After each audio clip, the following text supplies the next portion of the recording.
Olá, senhores, bora aí para uma questãozinha de magnetismo. Olha só, a figura representa uma balança eletromagnética utilizada para determinar a massa e mão do objeto preso a ela. Essa balança é constituída por um gerador ideal, cuja tensão U pode ser ajustada por um resistor ôhmico de resistência Rão igual a 40 ohms e por uma barra condutora C de massa e resistência elétrica desprezíveis, conectada ao gerador por fios ideais. A barra C mede 50 centímetros, ou meio metro, e está totalmente imersa em um campo magnético uniforme de intensidade B igual a 1,6 Tesla, perpendicular à barra e ao plano desta folha, e apontando para dentro dela.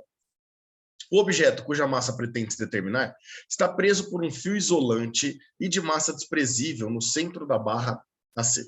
Adotando G como a aceleração da gravidade igual a 10 metros por segundo a cada segundo, considerando que, para manter o objeto preso à balança em repouso, será necessário ajustar a tensão do gerador para U igual a 200 volts, calcule, quando a balança estiver em funcionamento, item A diferença de potencial dissipada por ele em watts. Então, olha só, a diferença de potencial nos terminais do resistor de 40 ohms e a potência dissipada por ele em watts.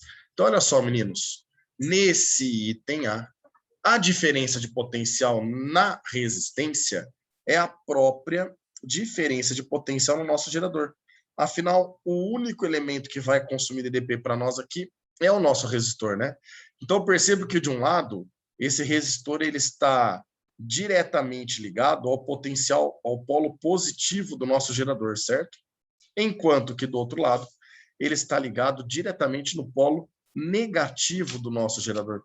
Então, a diferença de potencial nos terminais desse resistor R é exatamente a DDPU, que foi regulada, nesse caso, para 200 volts. Então, na primeira pergunta, a diferença de potencial nos terminais do resistor R, chamar aqui o R, ele vale 200 volts para nós, certo?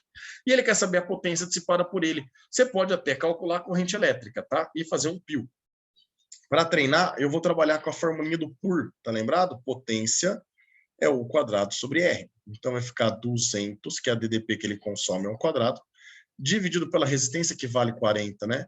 Esse 200 ao quadrado, ele seria 200 vezes 200, dividido por 40. 200 por 40 dá 5, e 5 vezes 200, a gente chega que a potência dissipada por esse resistor vale 1000 watts ou 1 kW. Então, essas são as respostas do item A para nós. Fechou? Agora, no item B, ele pede para nós o seguinte: a intensidade da corrente elétrica em amperes que atravessa a barra AC e também a massa M em quilogramas do objeto preso a essa balança. Então, olha que interessante.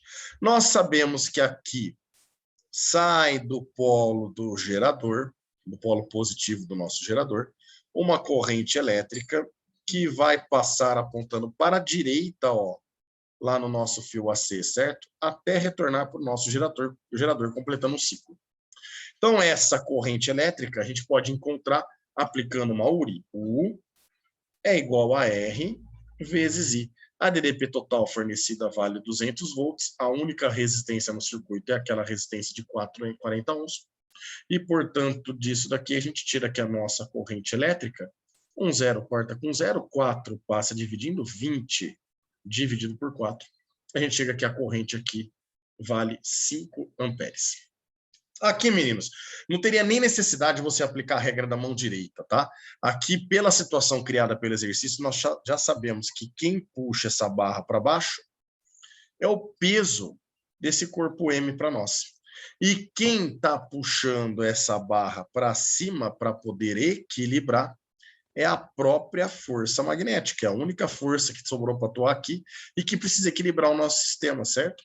Então, nós sabemos que a força magnética tem a mesma intensidade da força-peso. Se vocês aplicarem a regra da mão esquerda, o indicador está entrando na tela, o dedo médio para a direita, vocês vão perceber que o dedão realmente aponta para cima. Então, dessa relação agora, a gente pode falar que o peso desse bloquinho, ele tem que ter a mesma intensidade da nossa força magnética. O peso, a gente calcula por massa, que é imão, vezes a gravidade. A força magnética, a gente calcula pelo Bill, sem θ. Certo ou não? Nesse caso, o ângulo θ entre a corrente e o campo magnético, ele vale 90 graus. E isso garante para nós que seno de 90 graus, esse seno de θ, ele vale 1. Portanto, nós vamos ficar aqui Emão vezes a aceleração da gravidade, que é 10. Tudo isso é igual. O campo magnético, que vale 1,6. A corrente elétrica, que nós calculamos anteriormente, vale 5. O comprimento do fio, que vale 50 centímetros, mas para entrar em metro, vale meio metro. Portanto, fazendo conta aqui, 5 vezes 1,6 é 8 vezes meio dá 4. O 10, que está multiplicando do lado esquerdo, passa para o lado direito dividindo. 4 dividido por 10, a gente descobre que essa massa vale 0,4 quilogramas ou 400 gramas, né? Nesse caso aqui, como ele pediu em quilograma, a gente deixa o 0,4 quilogramas. Fechou, senhores? Um grande abraço a todos e até a próxima.